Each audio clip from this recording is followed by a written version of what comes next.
ഞങ്ങളിന്ന് ഉണ്ടാക്കാൻ പോകുന്ന ഒരു കുട്ടി ചമ്മന്തിയാണ്. അതിന് വേണ്ടിയിട്ടുള്ള സംഭവങ്ങളാട്ടോ ഇതൊക്കെ. മാങ്ങയും വേപ്പിലയും തേങ്ങയും ഇതിന് കല്ലുപ്പും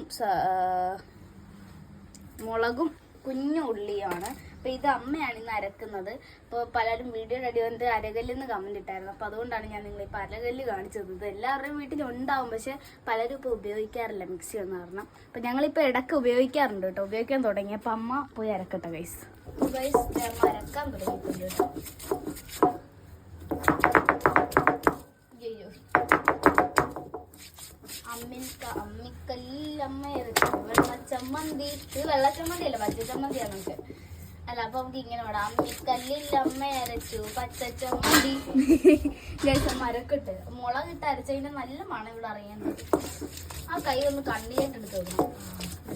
തേങ്ങയും ഇട്ടിട്ടുണ്ട്. അമ്മ ഇപ്പൊ തേങ്ങ ഇട്ട് അരച്ചോണ്ടിരിക്കണം. തേങ്ങ ഇടുമ്പോ ഇതിന്റെ മൊത്തം കളർ അങ്ങ് മാറും. അപ്പൊ അമ്മ ഉള്ളി അരക്കുവാണ്. കുഞ്ഞുള്ളി, ചെറിയുള്ളി. ഉള്ളിയോടി അരച്ചു കഴിഞ്ഞാൽ എല്ലാം ഫിനിഷായി, ചമ്മന്തി ആയിട്ടുണ്ട്. ആയാ അപ്പോൾ ഗൈസ് നമ്മുടെ ചമ്മന്തി ആയി. ലാസ്റ്റത്തെ ഒരു വാരിക്കൂട്ടിലാണ് കേട്ടോ. അമ്മ ചമ്മന്തി അരക്കുന്നതിന് മാത്രമാണ് ഗൈസ്.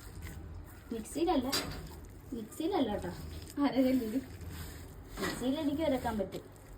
അപ്പോൾ ചമ്മന്തി നമുക്ക് ഉരുട്ടിയെടുക്കാം. ഇത് അച്ചമ്മക്ക് ചോറിടാൻ വേണ്ടിയിട്ടാട്ടോ. അച്ചമ്മക്ക് ചോറല്ല, കഞ്ഞിയാണ്. കഞ്ഞി കുടിക്കാൻ വേണ്ടിയിട്ടാണ്. അതുകൊണ്ടാണ് ഇപ്പോൾ ചമ്മന്തി. ഇല്ലേ വേറെ വല്ല കറി ഉണ്ടാക്കിയാണേ. അപ്പോൾ ഈ ചമ്മന്തി എടുത്തിട്ടുണ്ട് ഗൈസ്. നമ്മുടെ ഉരുളൻ ചമ്മന്തി അങ്ങനെ റെഡി ആയിട്ടുണ്ട്.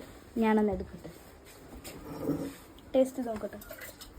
ഇച്ചിരി നോക്കെടുക്കാം. ഇച്ചിരി എടുത്തിട്ടുള്ള ഇടിഞ്ഞാവും. അരച്ചാ പോരെ, ഇത് കഴുകണമെന്ന്. ഇത് കഴുകണം. അമ്മ കഴുകിക്കൊണ്ടിരിക്കുക. പുളിയുണ്ട്, എല്ലാം ഉണ്ട്. നല്ല ടേസ്റ്റ് ഉണ്ട് കേട്ടോ. തീർച്ചയായിട്ടും എനിക്കിപ്പോൾ വിശപ്പില്ലാത്തതുകൊണ്ടൊന്നും ഇതിനകത്ത്. അപ്പോൾ ഈ അരകല്ലിൽ ഇത്തിരി ചോറും ഇട്ടിരുന്നാൽ സൂപ്പറായിരിക്കും. അപ്പോൾ ബൈ.